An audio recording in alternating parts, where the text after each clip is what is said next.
very jealous. Okay, so let us have a look. Actually, no. Before we have a look, let me just run down the steps that we did with Derek again, right? So before the moment you're going to look at the screen, to recap, we have found our libretto, so we're sure how our versi sciolti looks, right? We have tried our mouth through the language, even if you don't know what each word means, which I like that we do it kind of that way around, right? You kind of like first just kind of feel the lilt of the language. It's a good time to kind of pick out the words that you do know. You're like, oh, I actually know a couple of these words. Then you've translated it. You've used your translation to decide exactly how you're going to say that. You've made all of those decisions. Does it make sense that I make a break after that versi sciolti line, like in blank verse, or do I want to elide and read across the line break, right? Because if you know where the line breaks are, you can decide where to like read across if you feel that that is important. Other times you might say, I really want to show that that was a line for whatever reason, and we will find those moments in the score. You have picked your dynamic, you have picked your tempo, right? We never had time here, but you know, so as I said to Emma, we're being very coy about what's happening in the summer. In the summer, we're going to have time to talk about all kinds of things that we didn't get to this time, like, and so, we have not had so much time to lead you kind of saying, okay, let's think about this recitative. Would you be speaking fast? Would you be speaking slow, right? So one of the most important things in recitative being speech-like is that it has to be varied, right? If you go back and you listen to this video, just in the last 5 minutes, I've spoken at all kinds of dynamics, at all kinds of tempos, with all kinds of different kinds of pauses in it. And that is what makes for natural, like, and hopefully engaging speech, right? That is what is natural about speech. So when you are looking for something that is speech-like in your recitative, that is what people should mean. I'm looking for something that runs like speech. It has variety. Sometimes it's fast, sometimes it's slow. It follows the rhythm of the language. It does not follow a strict rhythmical beat. These are all the things what people should mean when they say speech-like. And we all know that speech-like is a good word to attach to a recitative, right? Because people are speaking to each other very often. In fact, they're speaking to themselves, or to the gods, right? Or like to the world at large, or to somebody who isn't there. It's not all that naturalistic as people would like you to think that recitative is, right? But so basically that is where you are at this moment. You have made a whole ton of choices about how you would deliver that monologue. And this is something that came up the other day when Dave and I were chatting, right, when we were talking about like the naturalness of like native speakers. What happens when you hear a native speaker? Now, up to this point, certainly native speakers can be helpful, but they have to know about prosody. They have to know about these weird little rules about versi sciolti. You know, so you can find your favorite Italian that you met in Rome that is going to be what are those words? He doesn't know those words, even though he's Italian. He doesn't know that verse form. He's like, what you're talking about, like the rhythm shifts at the end. It's not essere, it's essere. And you can get all confused in your quest to try and be just like a modern Italian. Now, God forbid you open a score. Now it gets even more confusing. Because what are we going to see? We know certain things we're going to see before we ever open our recitative. We know it's going to be in 4/4 time. All recitative is in 4/4 time. Why do we know these things? Because there were quite strict rules that governed the putting of recitative on notation paper, just the same way there were very strict rules governing the writing of the poetry. Makes sense? So that was the first rule. It's in 4/4 time. Depending on kind of on what time you are, it's either all or mostly quarters and eighth notes, or sometimes it's eighth notes and 16th notes with an occasional quarter note in there, okay? So these things, you already know it's going to look like that. What recitatives are going to look like that? All of them in the period that we're studying. That's Handel, Mozart, Rossini, Donizetti, Bellini, Verdi. They're all basically going to look like that. The further we get in the bel canto period, the more you're going to see ideas of specific rhythm. You will see dotted rhythms more often as we continue. You will see more variety of like rhythmical pattern and also musical pattern and the kind of fleshing out of the recitative. But as a rule, even when you're in Traviata, even if you're in Otello, certain parts of it, you will still see this like basic recitative of like a lot of eighth notes and then a couple 16th notes in there. Okay, that's what you're going to see. The other thing we are going to see are that the prosody, the stressed syllables are going to line up in certain ways within that bar. So composers were taught, or the rules were, that you put a prosodic accent on beats 1 and 3. So as a rule, that is what's going to happen. Okay, you are going to see that the prosody is going to go there. Even though nobody was going to sing it in tempo, it just leads the eye, right? It leads the eye. If you think da da da da da da da da da da da da da da, you're going to find these prosodic pillars on 1 and 3 all the way through that score.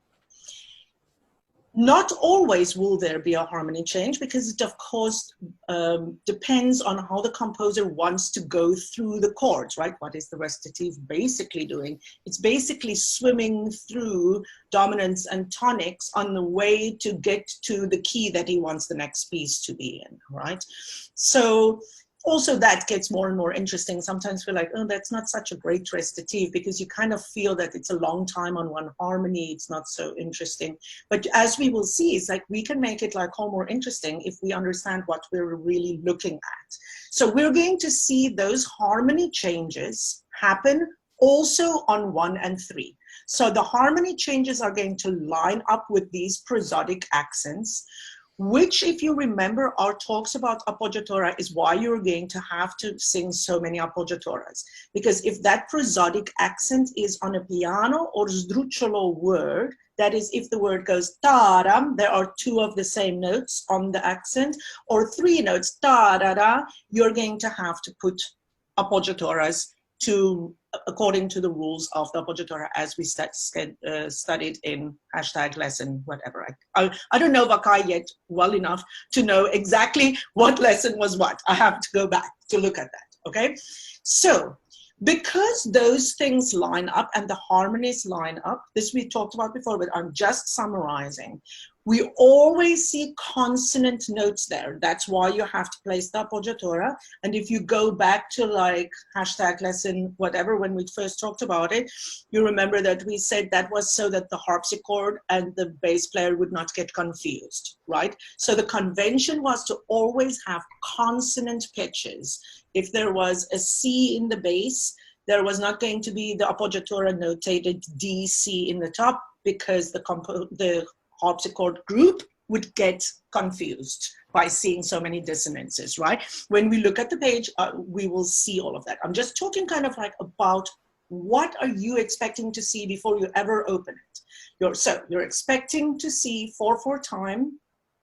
You are expecting to see the prosodic accents on 1 and 3. You're expecting to see chord changes mostly there. That does not apply to the and we're done, the dominant tonic.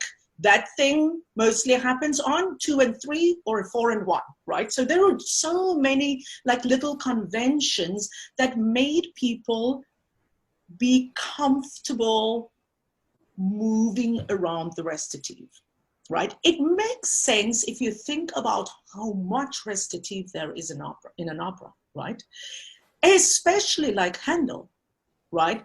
We don't even know because it gets cut to pieces in modern productions. They cut it to like half the time you don't know what's happening in the story because they cut so much of the recitative out. If you really do a Handel opera uncut, it is just a ton of recitative.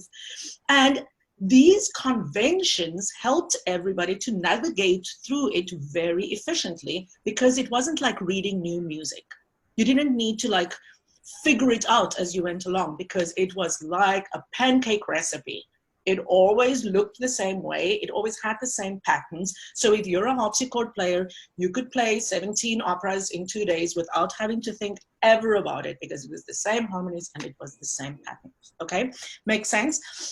So now we're ready to like open our scores, because we're not going to be like, ooh, now let's count it out. Because, you know, and now I am just going to say this one more time, even though it seems extremely elementary. I had a long conversation with a colleague last night about this topic, and she was like, well, yeah, people know it, but they don't really do it. We have all been taught that recitative should follow the rhythm of speech. We have all been taught that at some point in your life. You read it somewhere, somebody said it. But then in this moment of opening the book, half of the world loses their minds and say, well, just learn it in 4/4 time first. I would say more than half of the world. I hear this a lot. Learn it in 4/4 time first and then free it up. Now, if Lucy Yates was here, she would be like, please tell the lion story. And since I've not told the lion story in Vakai yet, I'm going to tell the lion story now. I said this many, many years ago at Caramore. I made this correlation between a lion and a recitative. I'm from Africa, as most of you will know. And I have seen lions in the wild, but that used to not be in the wild. South Africa have I also have seen a lot of lions in the wild, which is amazing, which makes me be able to like use lions, right, as an example. If you rehabilitate a circus lion, you can put him in the wild, but you're always going to have to take him a chicken for lunch, because he doesn't know how to be a wild lion. He can look like a wild lion. He can pretend to be a wild lion. He is not wild, because he has been in a cage for too long.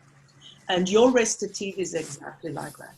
You cannot yourself, or you cannot as a teacher, say to a singer, well, let's just learn it in 4/4 time and then free it up. Because all the wrong accents that you learn by putting it in 4/4 time will just not want to leave you. And I will have to come every day and feed you a chicken while you're pretending to be wild. And that is just a sad, sad story that we are trying to prevent here.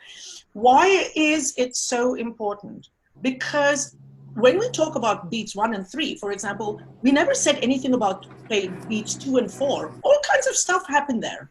There were no rules like saying what has to happen on 2 and 4. And a lot of it was free, because the flags on the notes were just there so that, as I said, it looked in a kind of uniform way that was easy to navigate for everybody who understood the system they were looking at, okay?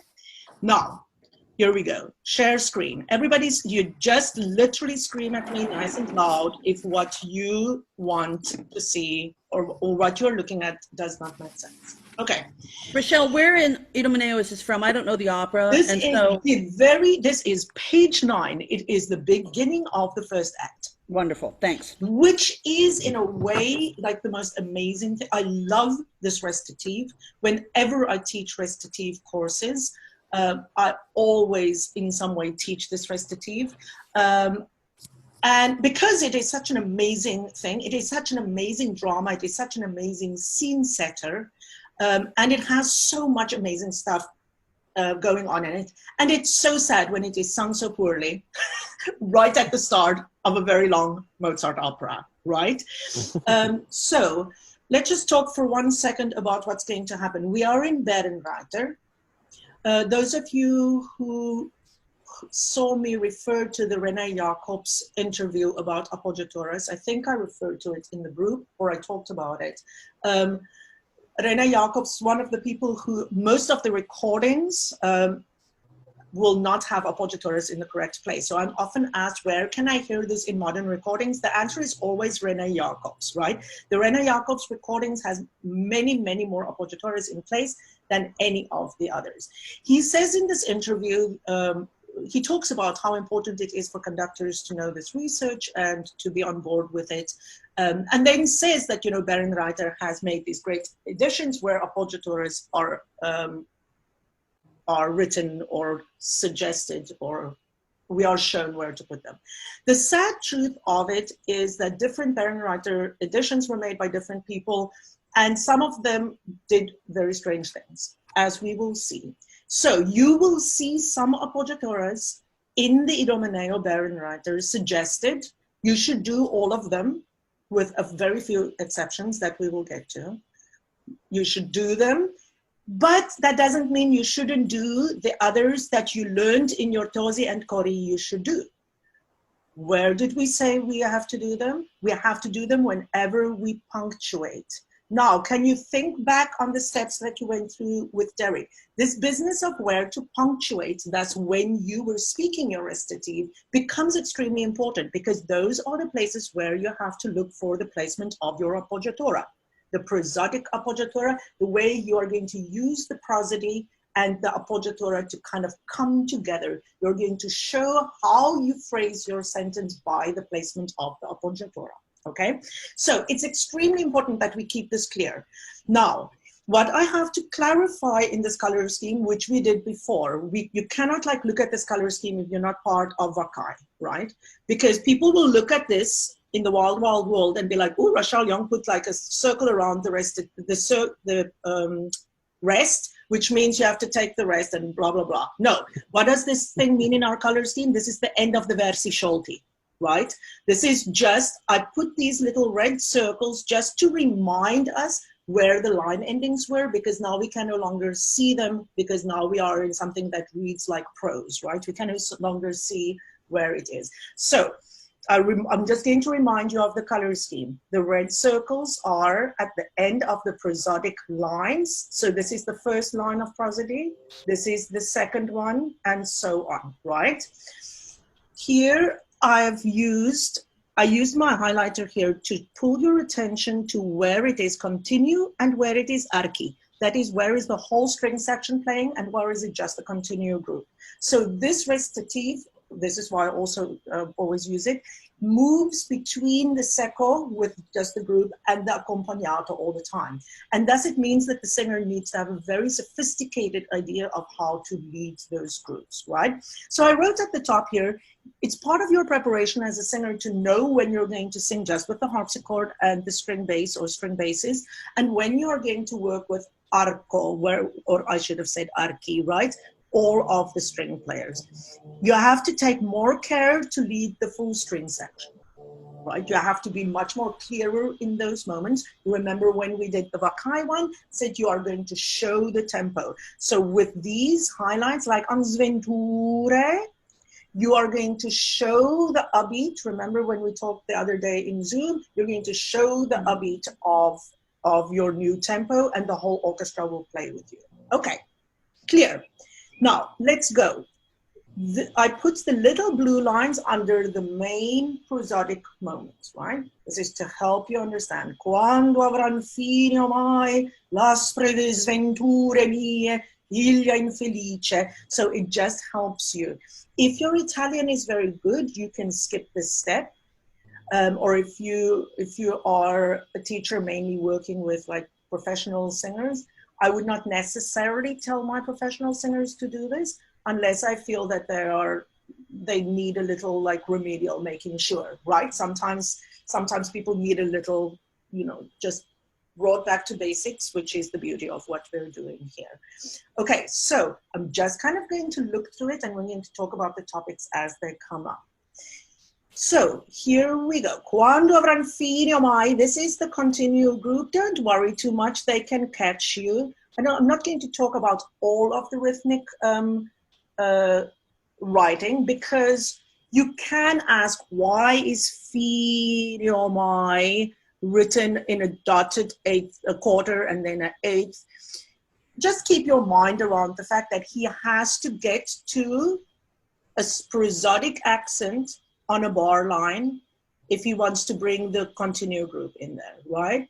So He's now quando avran fino. I mean, he's got to either put l'aspre here or omai here, but he's hearing that chord there. And therefore, he's just filling up space, right? He's just filling up that bar because he has to write in 4/4 time, right? In another time, in a modern time, a composer would have made that like, I don't know, a 3/4 bar and then a 4/4 bar, right? But we just fill up the space of, for the same reason, sometimes you will see a lot of like 16th notes because they kind of have to get stuff into the bar. Does that make sense? It's just like a recipe. They didn't overthink it, nor should we. Now, las presventure mie, right? And here is the strings starting to play for the first time. As I said, we're talking about topics as they come up. Berenreiter here suggests the bottom appoggiatura, which is what most of my singers also sing, and that's also natural for me. Las presventure mie. I should maybe, does it bother you guys if I sing in a random key? Sorry for those who have perfect pitch, yeah? I would also naturally want to put the bottom here. I'm writing here for you something that I kind of recently learned. I used to say, oh, it's nice, the bottom appoggiatura for the question, right? Because as English speakers, we are so used to raise our voice when we ask a question. So it kind of seemed natural to me. But in fact, Italians don't necessarily, or as a rule, raise their pitch to ask a question. That is not a part of how they speak. So it doesn't really make sense from an Italian perspective. So if you want to sing Las Presventure mie, perfectly fine as well, right? So I was like, I also like the bottom one. I'm just saying you can sing either, you don't have to sing the bottom one. Now, here we're into Garcia. We are going to separate the voice from the orchestra as much as possible, okay? And this we talked about in lesson 14 as well, when we put that. So the orchestra plays Ilia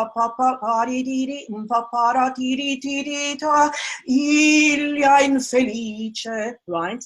So if you're studying with somebody who's like, why are you singing it after? It's like, oh, Garcia says I must separate my voice from the orchestra. It is so that the audience can hear you clearly, so that your resonance is coming cleanly out of the orchestra texture. And it also means that you can sing at any dynamic. You're not fighting the orchestra for the audience's attention, right? I have a question about that. Sorry, say it again, Derek. Oh, it was me, Neil. I have a question. Oh, it's Neil. Speak up. Yeah. So that just means that the chord would happen first, and then the chord happens, right? So when Okay. I make these little black snakes, that just means the chord happens and then you sing. Now, that doesn't mean the chord happens, clean your throat and then sing, right? You want to stay in the shape of the music. Ta-ta-ra-ra, Ilia infelice, right? You feel the weep of the pattern of the orchestra. See here already, look at my little blue, all my languages in one moment. Why ever would Berenreiter not write that appoggiatura? I mean, I don't have an answer for you. It's because the orchestra is playing, maybe, but the orchestra should play after. And even if the orchestra decided to play early, you should still sing an appoggiatura. The rules of the appoggiatura is clear. You're at the end of a poetic line. You are phrasing. It is a concept in itself. Ilia infelice. There is zero reason not to sing an appoggiatura here. So you are not doing the appoggiatura correctly if you just do what Berenreiter says, okay? Di tempesta crudel misero avanzo del genitore di Germani priva del barbaro nemico. This is that long run-on sentence that Derek was talking about. So here we have a couple of our pink midline appoggiaturas. If you remember from our color scheme in lesson 14, we say, if you want to give the line more grace, like Corri says, Vakai also does it in lesson 14, you can put extra appoggiaturas here. You can sing Di tempesta crudel, but you can also sing Di tempesta, yeah, or I'm on the B, yeah. Di tempesta with the appoggiatura, crudel misero avanzo, comes the continuo group, don't worry about them too much, del genitore de Germani priva, right? can, if I would, many of my singers, del genitore de Germani priva, the extra little appoggiatura here gives the grace to the line and it lifts it. Otherwise, it and you have all of these repeated notes. It's a very nice way to lift. I am going to get myself a keyboard on my iPad, just so that I don't have such trouble like finding like a pitch. Okay, makes sense. Everybody good? I don't hear any voices. I'm going to be quiet for a second and hear if somebody screams at me. Nobody's screaming yet. Okay. Now, in this very, very long sentence, because you went through it with Derek and you have figured out the syntax and you're like, how can I say this complicated thing where it all makes sense together? You want to have already made a lot of these decisions, but let's just look at what Mozart did. Here are two versi sciolti line endings where he does not put a rest. Yeah, did I review that step? That they were, we talked about it in lesson 14, right? That they were taught to, if possible, put a rest at the end of the versi sciolti, revision from last week.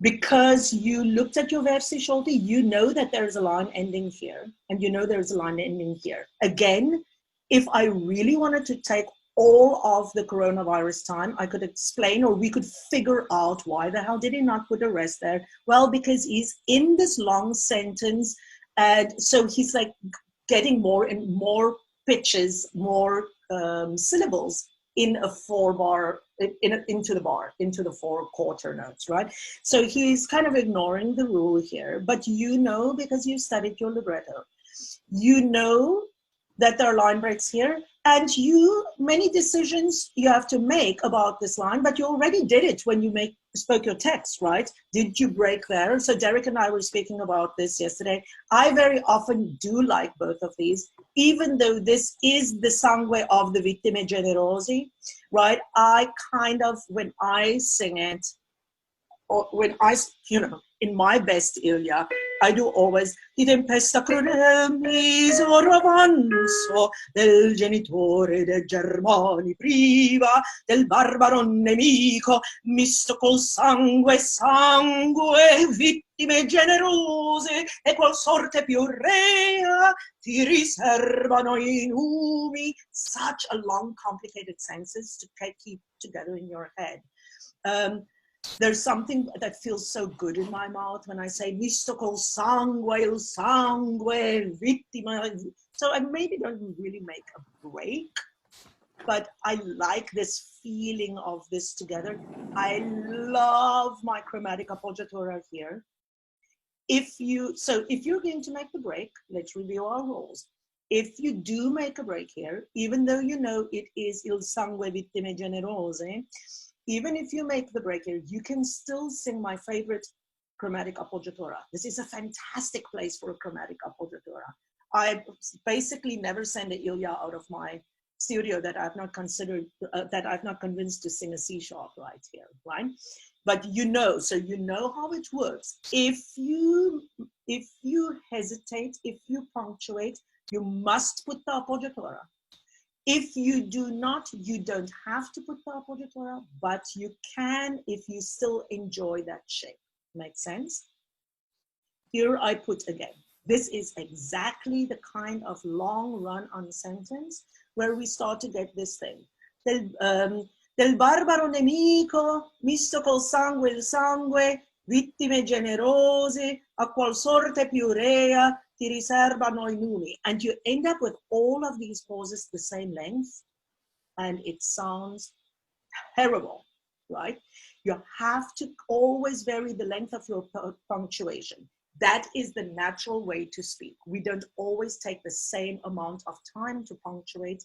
It is the number one thing you can do to keep the drama of your speech going. Some pauses are longer, some are shorter, and sometimes you are in a sentence where the pauses get shorter and shorter as you speak faster and faster.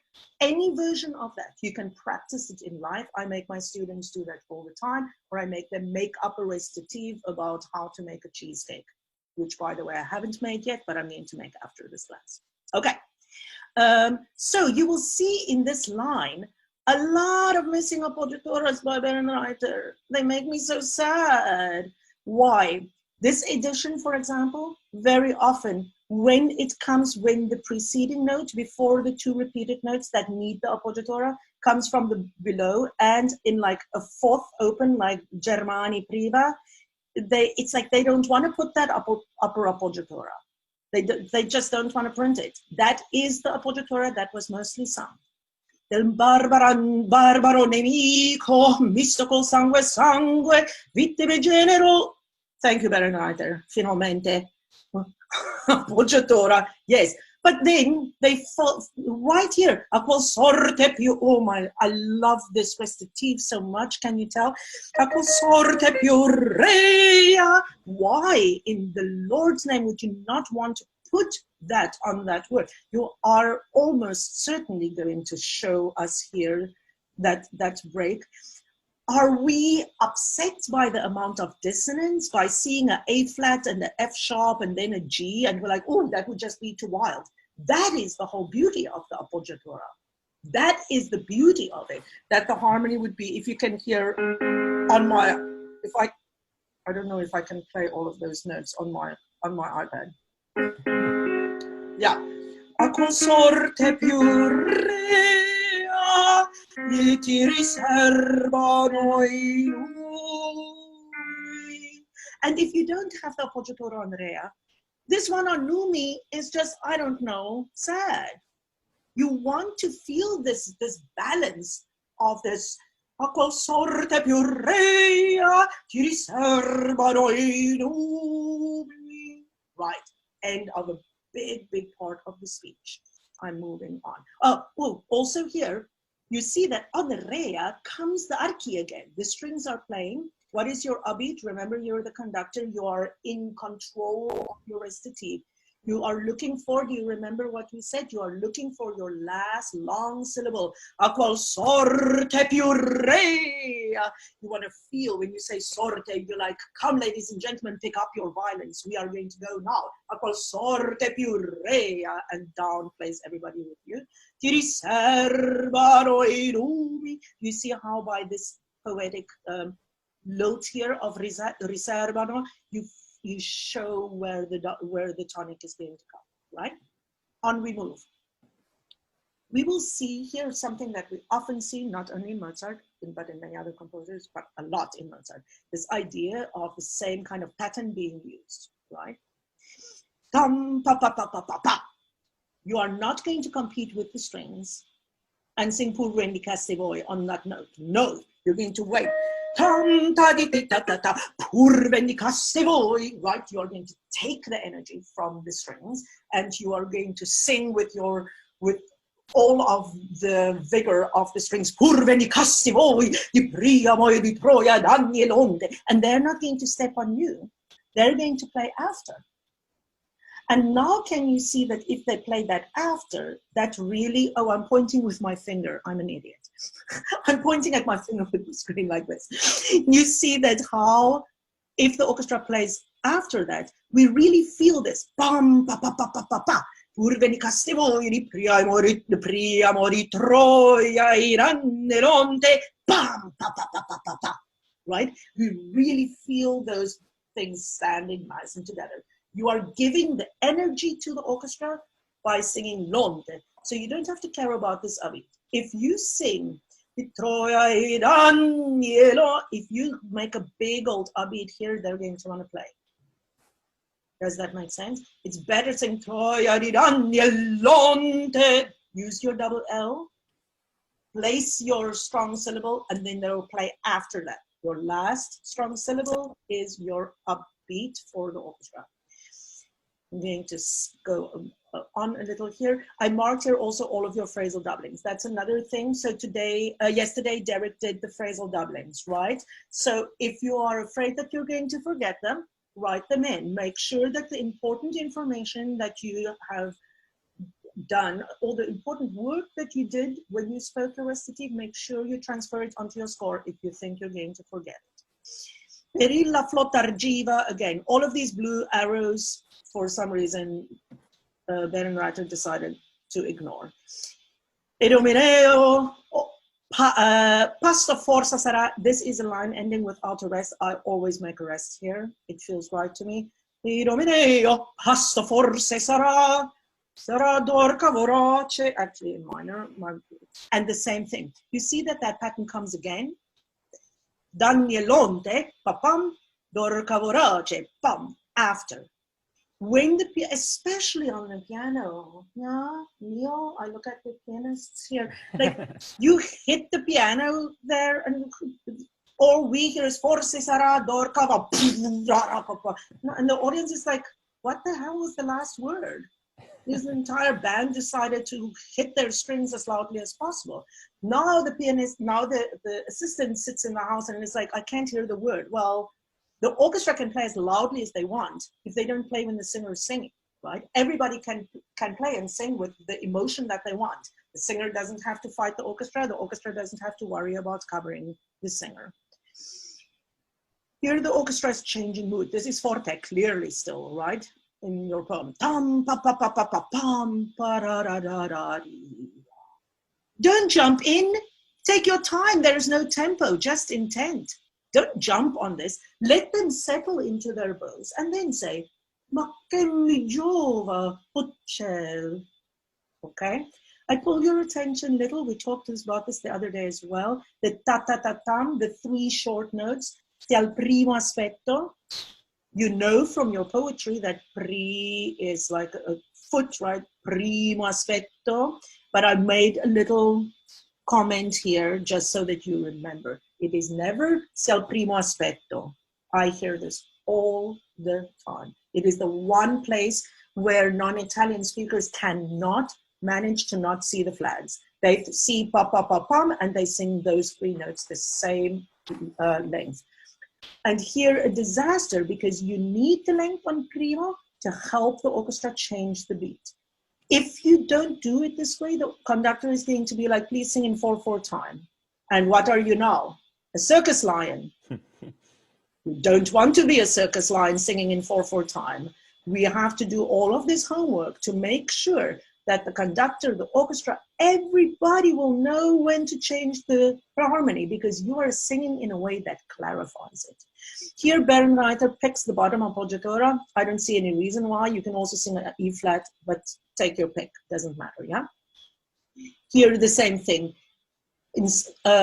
When we have pa-pa-pa-pam, we hear the wrong rhythm. Here, I hear the wrong rhythm all the time as well. Chiallondemi. No, no, no. If you're practicing your poem, it's not chiallondemi, it's chiallondemi.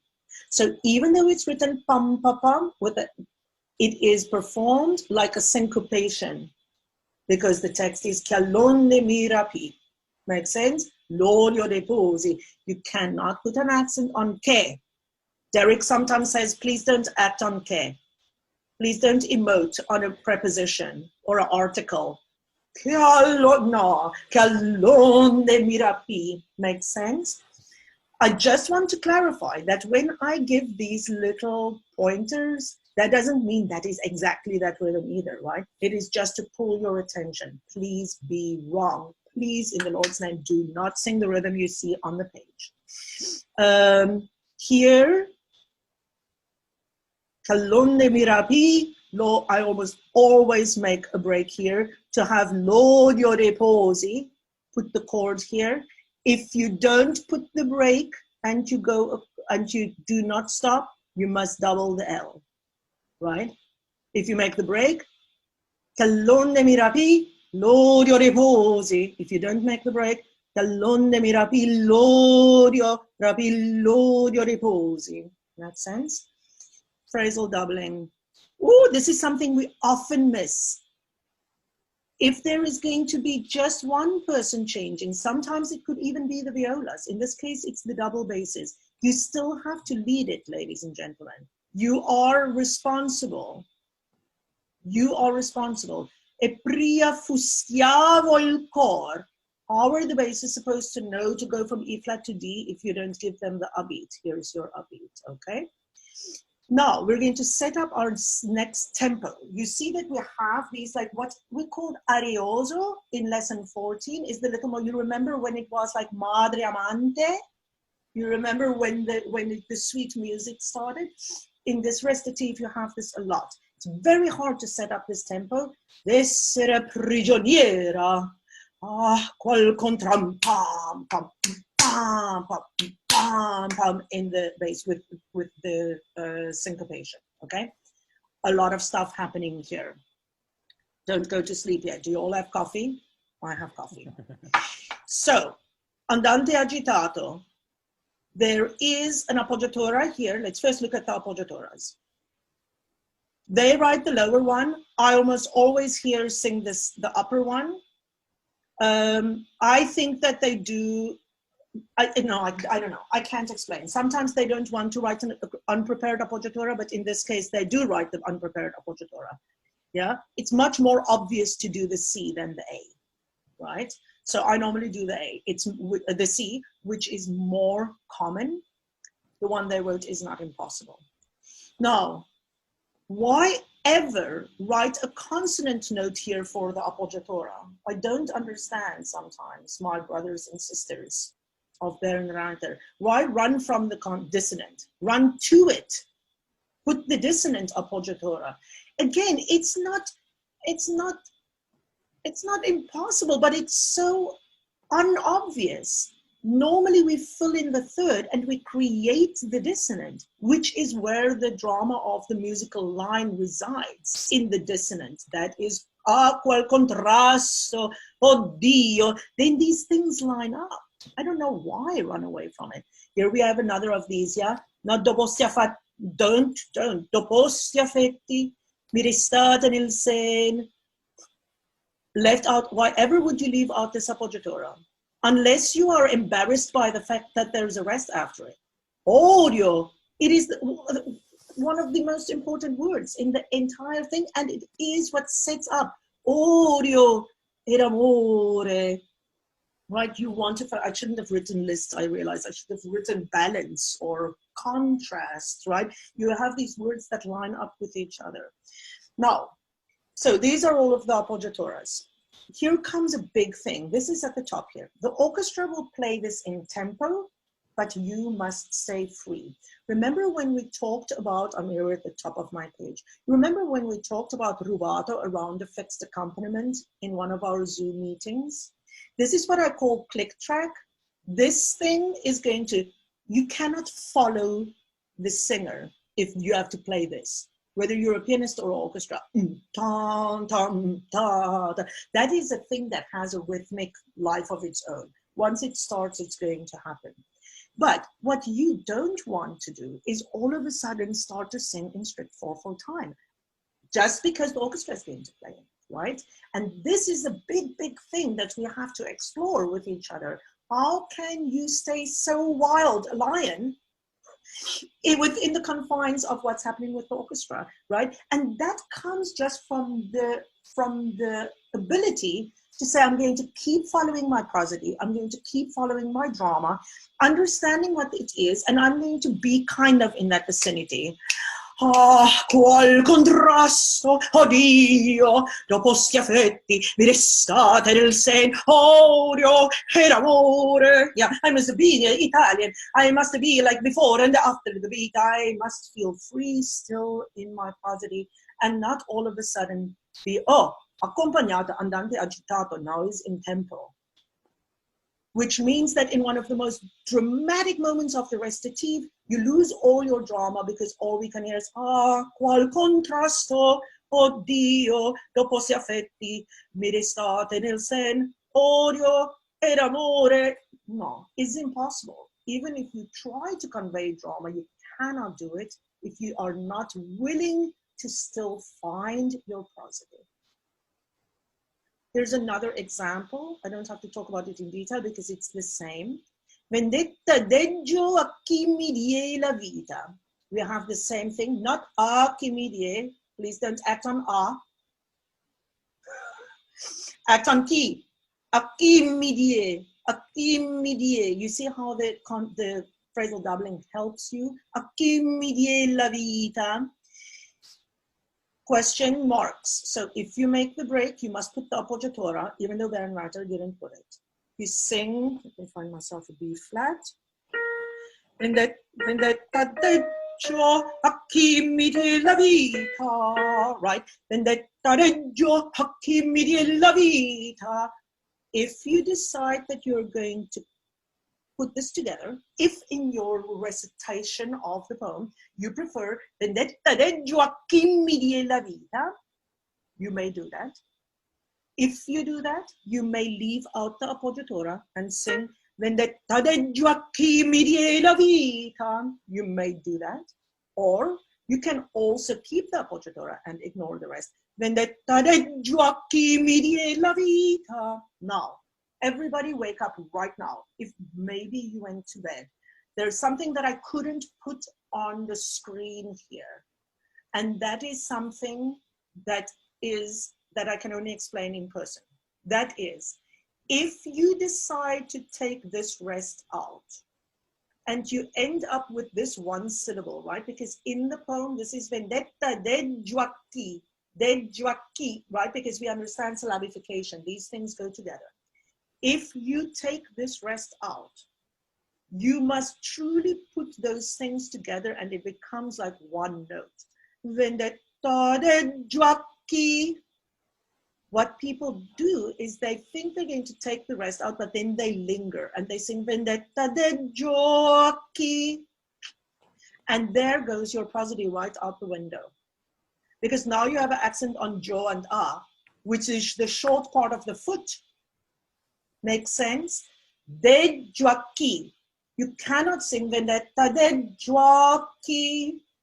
You must truncate all of that into one short syllable, which is what it is. So either vendetta deggio a chi mi dia la vita, or vendetta deggio a chi mi dia la vita, not vendetta deggio a chi mi dia. You feel it's all of a sudden you have a wooden leg. You were like lilting around in your Italian and then wooden leg. Make sense? This I don't know how. I can write 17 paragraphs trying to explain it, but it would be so boring for you and me. Okay? Orchestra, please. The audience is there to hear the poem, not a chi mi dia la. I'm glad to see two faces and they're all still laughing with me, right? The orchestra must play after. You are going to inspire that forte tutti by how you sing a chi mi dia la vita, and then they like scrub and play forte. Yes? Gratitudine a chi vita mi rende. I wrote here, you see that this is an appoggiatura, the little note. Hashtag lesson something of a kai, when we learned how to know whether something is fast or slow. Because this is a non-harmony note, is an appoggiatura, so you want to sing it on the long side, right? The harmony notes here are A flat, F. Sorry, I took a bit of the harmony out here in order to write, yeah? iPads are wonderful. I think iPad should like pay me a fee for using all of their possible color schemes, yeah? Gratitudine a chi. Here's also something that is hard not to explain on paper. You see this big old black arrow here? I said, use your phrasal doubling to conduct the chord. This is something that I discovered like in the work, the work that we did in this last summer to work with Art Conductor. You can sing gratitudine a chi. And why the lingering of you across that double consonant? The orchestra knows to play. Where's my pitches? Gratitudine a chi. Oh, here's a little pink circle. What is this? You all remember? This is a tronco word. It's only one syllable. God bless Baron Reitzer. They suggest the appoggiatura there. No, you totally can, but you don't have to. I'd rather they put all the ones that we must have. I'm sorry, Baron Reitzer. I love you. You've done great work. Or chi. I personally just sing chi. Vita mi rende. I always sing the upper appoggiatura here in my dream Ilia. You see again, there's a new tempo. You must set it up. How do you set it up? By knowing where your last long syllable is. Vita mi rende.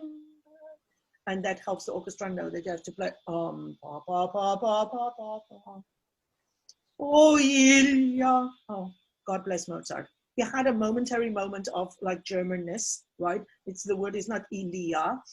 Yeah, just let's just pretend that never happened. The word is just oh Ilia. It's just two notes. There are some other places. Mozart was amazing, but he every once in a while had a tiny little bit of Italian freak out moment. That's one of them. O genitor, o prence, o sorte. This is the phrasal doublings that everybody do not agree on that Derek was talking about. I must say I tend to like them, so was glad to hear that Niccolò was not offended by them. For me, feels more natural. O genitor, o prence, o sorte. Again, I don't. Another list. O genitor, o prence, o sorte. It's like this building. It makes no sense to have an appoggiatura here on the tronco, then nothing on prence, and then appoggiatura on sorte. It pulls your idea away from what is happening in the drama. O genitor, o prence, o sorte. You need all of them. They all have the same rhythm. Paparam, paparam. That pa of paparam needs that appoggiatura. O vita sventurata. I wrote slow. O dolce morte. Even slower. Why? Because it's a big, big moment in the monologue. Do you also see that there's an intermittent rhyme here? We're not at the end of the recitative yet, but there's a rhyme. It is a big moment of arrival right here. Okay. Here I made a little edit. This is, so, you know, I'm not a musicologist. The musicologist that made this, probably the manuscript they used had this, but this is confusing for a pianist because clearly this is param, this belongs together, and then these little things here is very confusing. So it's better to like understand what's happening musically. This is 2, 3. You remember how I said that those things are param right at the start come on 2 and 3 or on 4 and 1? Here's one of them. And then this is a new motion. Okay, this is particularly for the pianists, but also for the singers if your pianist is being a Stravinsky person. Please, no Stravinsky staccato. You see these tiny little, what do they call them here? Those little arrow things that we tend to be called a really marcato, very sharp staccato. They didn't have that same attachment to that. It just shows that there's a punctuation here because this yet again is a new way. So Neil, I'm excited to see a pianist here because you need a lot of information to be able to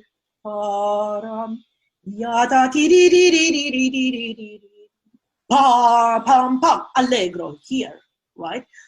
Many pianists I will hear play da da dee dee dee dee dee dee da ba da da. The allegro does not start here.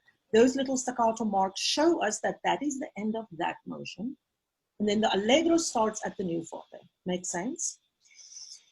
Now, another thing that's very difficult to explain on paper, which is why we are here during our lunchtime. This is what I call equidistant or equidistance.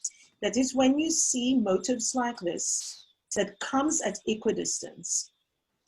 So while we say that the singer is free, it makes for a very strange thing if we have ta da da makke ta da da my da ma ta.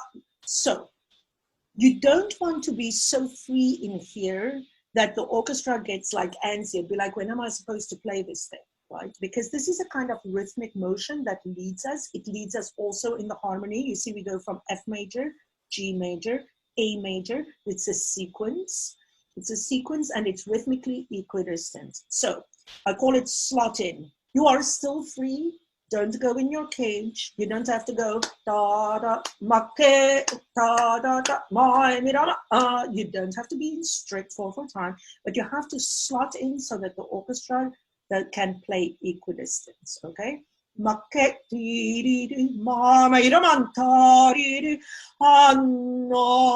your time here. I didn't hear break the pattern, but you really want to break the pattern. There's another one coming up. Continue. L'ingrato, here's another one. I'm not going to talk in detail. If you see pink, that means you don't have to put it if you go on, right? Do you understand the system? If you make the break, l'ingrato per elettra, I would probably make the break. It's the end of the poetic line. But you can also make a case for saying l'ingrato per elettra sospira. If you prefer to go, you don't have to put the opposite. Yeah, makes sense? Appoggiatura, quell'elettra, this kind of goes easily. Here, I normally put a little break. Meschina principessa, esole largo, just to clarify everything. Up to you. Appoggiatura, appoggiatura. Here's one that I often put midline to give grace again. Here's another of my favorite chromatic appoggiaturas. We're in another list. I love this moment in the fra sciagure questa rene fuggitiva ramenga e mia rivale. Right, you feel the drama of its building with all of these appoggiaturas. Another reminder here, don't act on A. Not e mia rivale, no, e mia rivale. Yeah. This is where most people start this recitative. Okay, we have arrived at 2 o'clock and we're now at the place where everybody starts this recitative. The vast majority of people singing this recitative in auditions only start here. But I want to ask all of the Ilias in the group to spend COVID-19 learning all of the recitative. There are a few things in your life from an Italian opera perspective that can be more useful than being able to sing this recitative well. Quanti mi siete intorno, carnefici spietati, pam, pam, pam, pam. Neil, other pianists, you don't have to wait for this break here. I hate when this recitative sounds, carnefici spietati, 4, 1. It's this weird little thing, right? To remember, in lesson 14, we said there's only one upbeat, only bad conductors need 2 upbeats. You want to give your upbeat on spietati, which inspires the orchestra to play directly after it. Carnefici spietati, pam, pam, pam, pam, right? Don't count to 4. This is just because this thing cannot start on 4, right? So there's no way for Mozart to write this damn thing on 4. So you can only write it across the bar line. Please don't wait for this 4th beat. It sounds terrible. Derek asked me to please talk a little about the tirade. Again, for the pianists, coaches, or singers, if your pianist plays this in a weird way, you know, like send him the link to like this thing. This is this moment, which in French is called the tirade. Yeah, do you remember previously we talked sometimes about how the short note goes with the next long note? Yeah, we read this way in music. We don't say, let's mathematically figure out how long these notes are in relation to the 8th note. No, these notes as an idea go with this note, and it has no rhythm. It goes as fast as it can. It's like a glissando, right? Remember, it's for strings. It's not for the piano to begin with. So if you play it on a piano, you please play it as fast as you can. And it's just a motion. It's almost like a glissando. The last thing you want to do is one, orsus bratam, oh no. Oh sadness. No, if you're playing, and then, oh heavens, and then there are like 64th notes. No, you're completely missing the point. It's like a glissando, it's fast. Here we're in another list.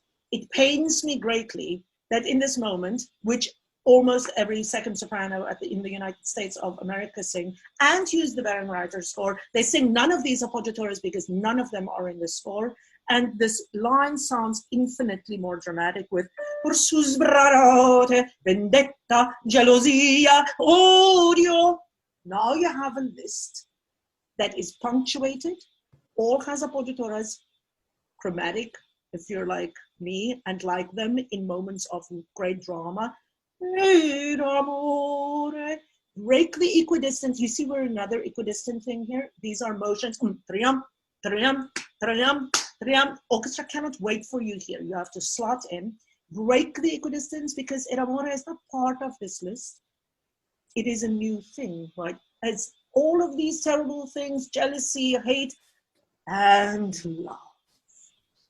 Pum pa pum pa pum pa pa. Sbrana equidistant. Pa pa pum pa pum pa pa. You see how you like look at the music and you ask the music to tell you how free you are, where you're going to play. You are never straight. You are never absolutely straight because your soul is now Italian. Your soul has become Italian during Baccae. Sbranate si lit orchestra. Quest'infelice, we're almost there, but stand by, ladies and gentlemen, for the wildest thing that has ever happened. Quest'infelice core. Revolution brewing music. Because this aria starts with two appoggiaturas not notated by Bärenreiter. This aria does not go, even though the entire world thinks it does go, Padre Germani, addio. It in fact goes, Padre Germani, addio. Right? Because it is a long and a short syllable on the same note. You do punctuate. We know that the rules say you have to punctuate. And it sounds like it fits with the recitative. And the drama of the dissonance bring the excitement to this phrase.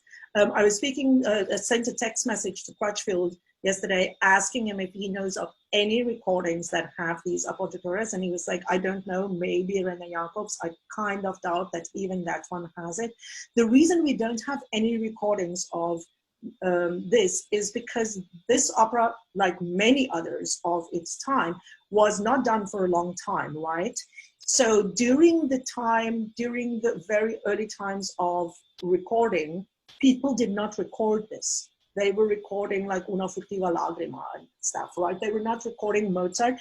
And by the time these operas came back into the repertoire, the taking out of the appoggiatura by the come scritto crowd and the influence on German music and that whole style where people started to say like, oh no, or they forgot, or, you know, there are a lot, that's story for another discussion, exactly why the appoggiaturas fell out of use. But now we know that they're having. Padre Germani, sorry, addio, voi foste, duh. I mean, Bärenreiter did write that one. And so we're just going to skim through the aria because I want to pull your attention to just 3 other places in the aria, again, where Bärenreiter does not put it. They put a lot of them. Here also, if you can give me 5 more minutes of your time, here Mozart notates it. I'm just going to look at appoggiaturas, notated by Mozart. Here is one that very much sounds like recitative. Can you see how this moment with in Greco, papam, papam, arorero, do you see how it looks like recitative almost? Yeah. It definitely needs an appoggiatura. Yon Greco, arorero. Please don't sing aro, 3 of the same notes, just like in recitative. This poetic feet are arorero, arorero, not arorero. Derek said, when you come here, please ask them to not sing din grata sangue. Yeah, not so equal. Feel the shape.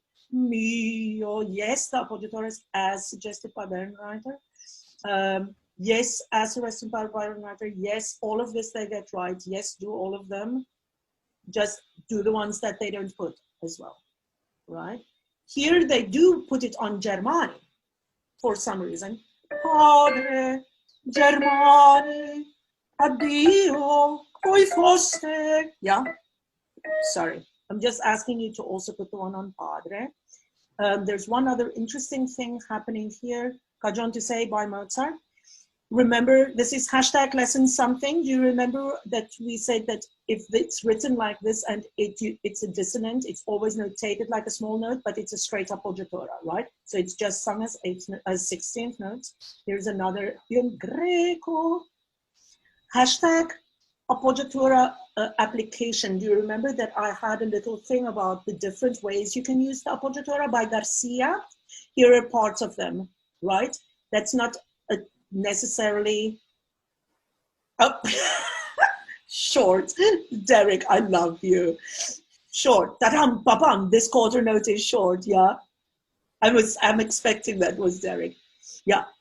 And also we can put, if here, Neil, pianists, remember that this is not ta-ra-da-dam, right? This is lift, just like the beginning of the lesson 14 recitative we talked about the other day. This is short, ta-ta-ta-ta-ta-tam, papam, papam.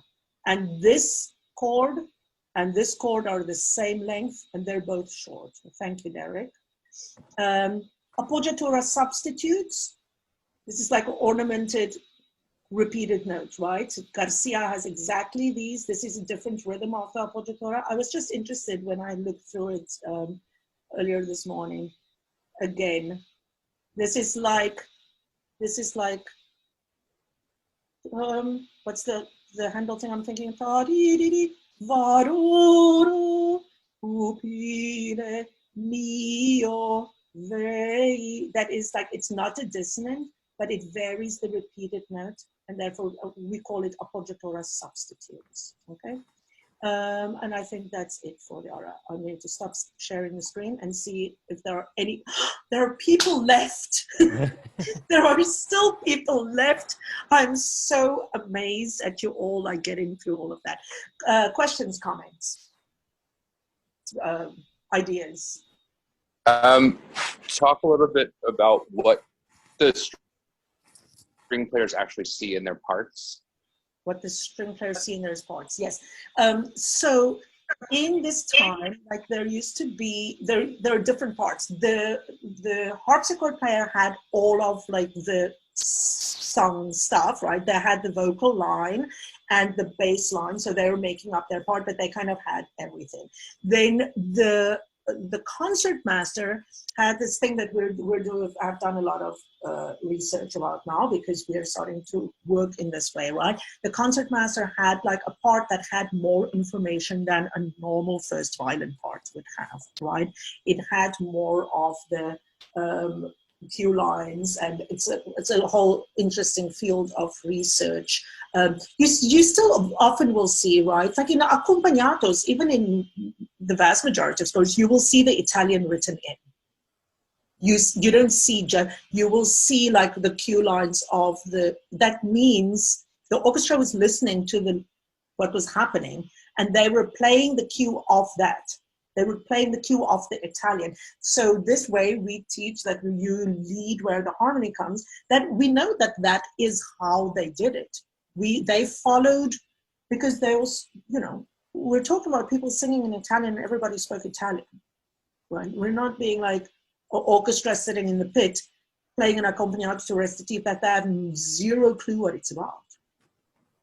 So that is another reason why the orchestra and the voice is so separated, right? Because the orchestra had to follow and you can only follow what you can hear. You can't just kind of play in a dynamic and play along with like a stick and not, you had to play in such a way that you could hear. Also, probably the balance was better. Derek, did I answer that in a good enough way? Do you want to add something to it? Yeah. And often they'll have not rhythms, but just words. Right. Very often it's right. They don't have, there are absolutely no rhythm notated or notes even. They just have the Italian line. Someone else. Interesting. You knew most of those things, but not quite like in that order, or you're like, oh, that rang a bell, but I haven't thought about it in that way. I feel vindicated for having done so many of these things when I sang Idomeneo without Amazing. anyone there to coach me this way, and sometimes doing things that I was told not to. And thankfully having a AD director who was 25 but incredibly talented from South Korea, who just let me do whatever I wanted and paid attention and listened. What I was going to say is, if you would do this would be more drama than all the flailing about on the stage could ever do for you. Yes. Especially the speeding up and slowing down, especially where it's kind of obvious. Yes. And yet I don't hear it all the time when I hear this. I think that it's just like that so many people, I know many wonderful directors whom I love, but there are so many directors whom I don't love, who don't really love recitative. They're like, which is such really like ass backwards when you think about it, right? That's where all the drama happens. Mm-hmm. Then when they come to the aria, they're singing a quatrain, but then they want to direct the shit out of it. Like it's always the weirdest thing to me that you go to a production sometimes and you see people kind of like standing around in recitative and just speaking as fast as possible to each other. And then the music starts, and then there are crosses from stage to stage, and there are servants coming and going, and I'm so confused. I'm like, the character is just like singing about his feelings. Oh, I want to highlight something that you mentioned. Don't be afraid of the rest, and don't be afraid of like the silence.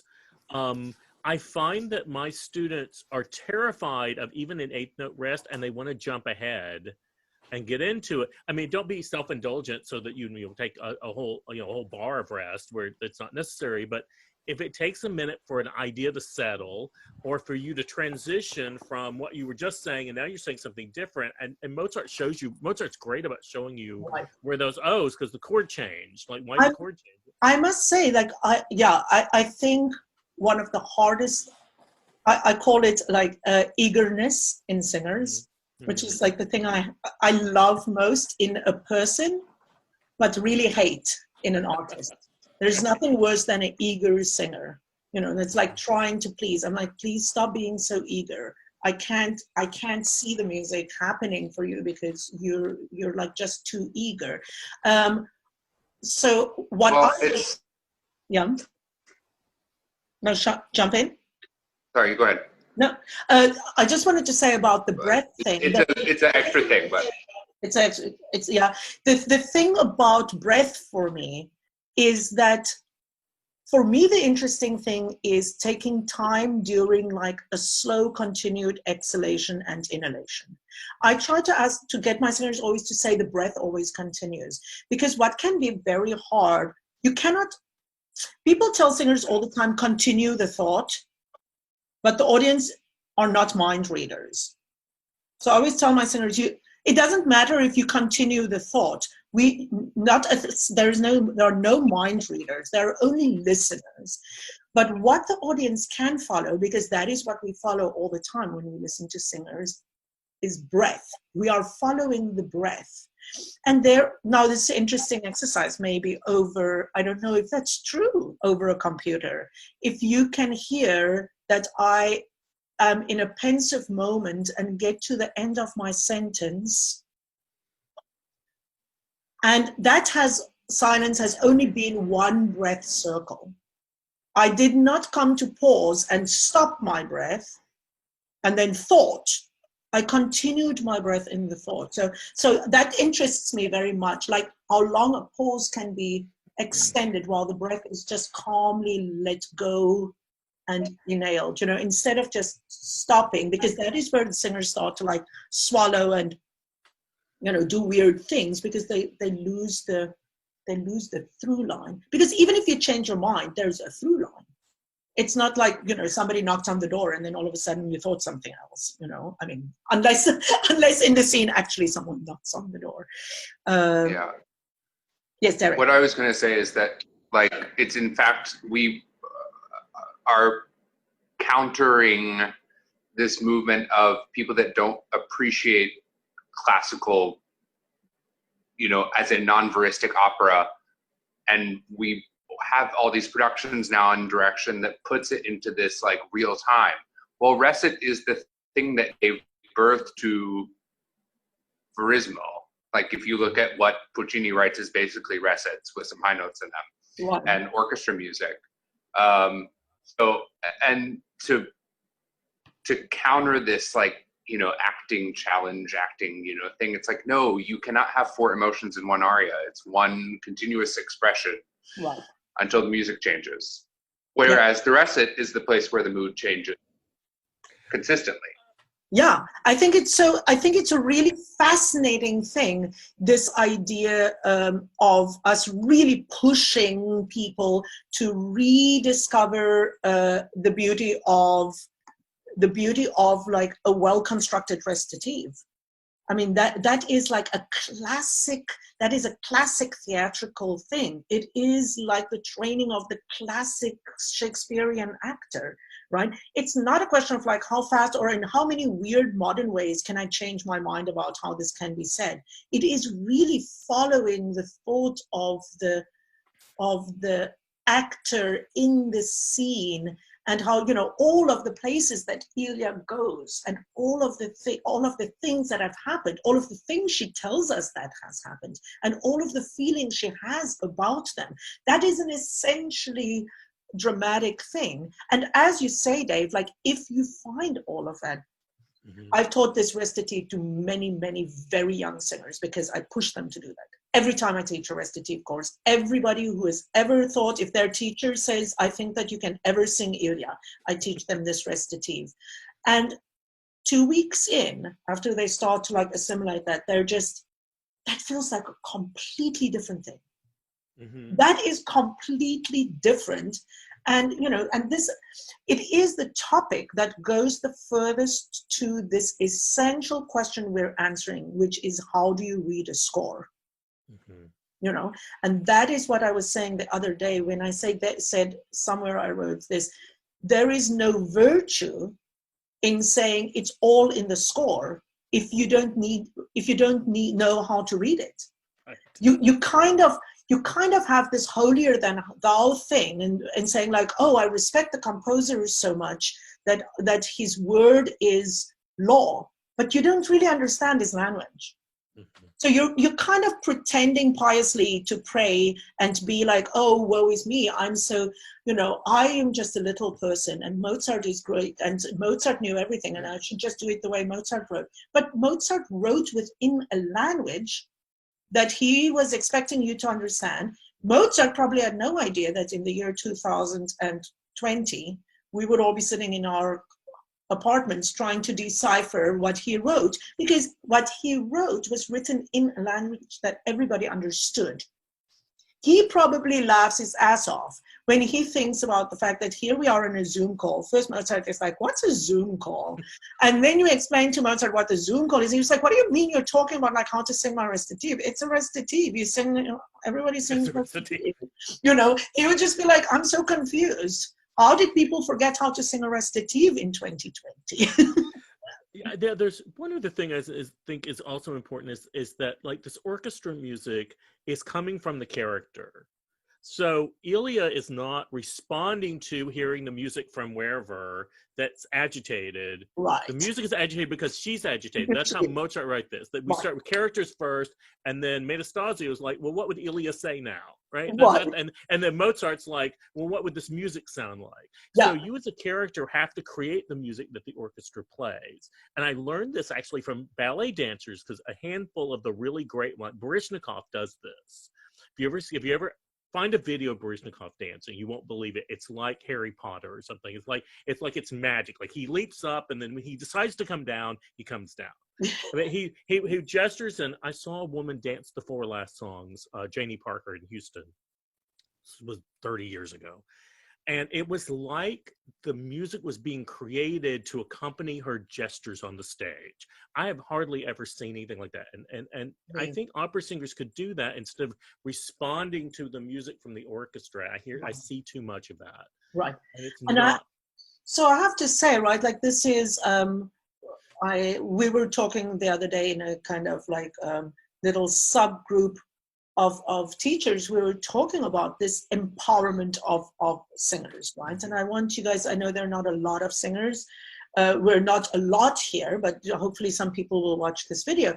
A lot of what we are doing here is really trying to truly empower a singer, because we cannot just put out a ballot during COVID-19 and say, we vote that singers should be the most important people in opera, and then send them into the world and be like, okay, you are now the master of your Mozart recitative, but you don't have enough knowledge. And I've said this before, that I think that singers too much these days are trained to follow. We are training singers to be followers, to be yay-sayers, that there is virtue in saying yes, sir, to everything that you're told. And while we all always want to be respectful musicians of each other, you cannot declare singers empowered without actually giving them the tools. So you cannot... Knowledge. You're right. Knowledge, absolute knowledge, and the ability to like wield it in like a good leader does, right? As I was saying the other day, a good leader doesn't say, well, I'm going to sing whatever way you want and you come with me or you don't. I don't care because, I'm the boss. That's a bad leader. We want to be good leaders in saying we know how to sing in a way that people can follow us and want to follow us. That's also what a great conductor is, right? It's like you want to make music with someone, but if you are in charge, you have to know how it goes and you have to know how to show how it goes. And we are living in a world where people think that this